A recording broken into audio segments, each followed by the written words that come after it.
The Texas House today debated a budget bill that includes more money for public schools and cash for a controversial school choice plan.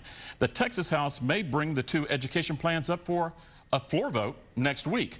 Governor Greg Abbott joins us now live to talk about that coming debate. Governor, thanks for being here with us. And we'll start off first that the House is serving up a somewhat of a blended plan between their plan and the Senate's plan on school choice. Includes cost caps, makes kids with disabilities and lower incomes a priority. Are you happy with how things are playing out right now? So I am, Rudy, as you know, this is the first time in Texas history where the Texas House Committee on Public Education voted out a school choice plan. It's going to hit the House floor next week, and it's going to pass the Texas House of Representatives for the first time in Texas history. And there's a reason why, and that's because Texans across the state, whether you're black, white, Hispanic, or Asian, whether you're urban, suburban, or rural Texan, everybody in Texas says they want school choice.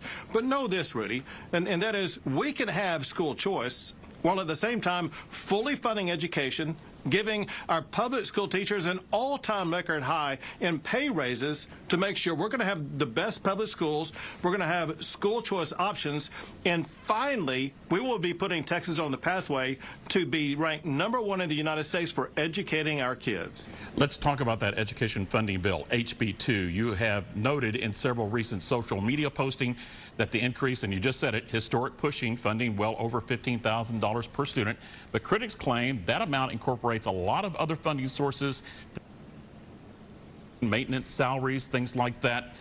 You know, the basic allotment in this for students, the state is closer to, you know, $1,600, $6,100 per student. So why not just end this dispute and just add a lot more money to HB 2? Well, so we are adding more money to HB 2. Let's be clear, Rudy, because what you said kind of got convoluted. The fact of the matter is we're providing a record amount of funding per student. The basic allotment that you're talking about, all that does is confuse the public. So the public can understand that the basic allotment is a small percentage of the overall funding that goes to funding education. The total amount that goes to schools is more like about $15,000 or $16,000. One reason why we don't put too much money in the basic allotment is because administrators use that to grow administration. If you look at what's happened over the past decade, most of the expansion and spending in education has gone to administration. We need to cut administration. We need to fund what matters the most in education, and that is teachers. And we are going to fund the strategies that will increase pay to teachers so that we can attract the best educators in the country and then provide a great curriculum and provide choice. And those three things combined will put Texas on the pathway to ranking #1 in educating our kids. Governor, as it reads right now, this ESA program, school choice, if approved, will have to be reauthorized in the next session if I read it right. It reminds me of the Be On Time college loan program that has been limited in the past by budget restraints. Are you worried that a possible recession could make school choice a one-and-done idea?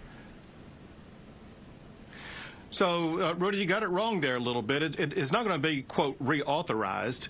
It is subject to having to be funded every session. That's the way the Texas budget works. Every item that we have in the entire budget has to be funded every session. We're prohibited to funding things into the future unless that is done by constitutional amendment. But what we expect to happen is we're going to provide the funding this session for about 100,000 students. And when that happens, two things will arise after that. One, there's going to be parents of 100,000 students who will enjoy this, and they will demand that be done. The other thing that's going to happen is that all these naysayers, all these critics, they're going to realize that all of the false narratives they try to create about school choice turned out not to be true, and that the devil behind the curtain about school choice simply does not exist, that school choice actually helps public schools do better, and as a result, everybody in the state is going to be in favor of continuing our strong support for public schools as well as supporting school choice. Governor, in the last session, teacher pay and school funding were held up in order to force a vote on school choice. As we all know, that strategy just didn't work. Would you rather see the order flip-flop this time in the coming House debate and have lawmakers vote first on teacher pay, funding, then school choice in order to avoid some type of meltdown again? So, Rudy, again, you're getting it wrong. The fact of the matter is the votes are there where we don't choose one or the other. If you go back to my State of the State address, I made two things that priorities as it concerned education. One was school choice. The other was teacher pay raises. As governor, I expect to achieve every emergency out of my list in my State of the State address. As a result, I know that there are enough votes in both the Texas Senate and Texas House to get to my desk an all-time record amount of pay for our teachers that we want to provide the best teacher pay raise to, at the same time ensuring we're going to pass school choice. We're going to have the best public schools, highly funded public schools, the best paid teachers, and the ability for parents to choose the education pathway that is best for their child. All right, I got 3 wrongs. Hopefully that makes a right with the governor, at least with me in the future. Thanks, Governor, for talking to it about school choice. You got it.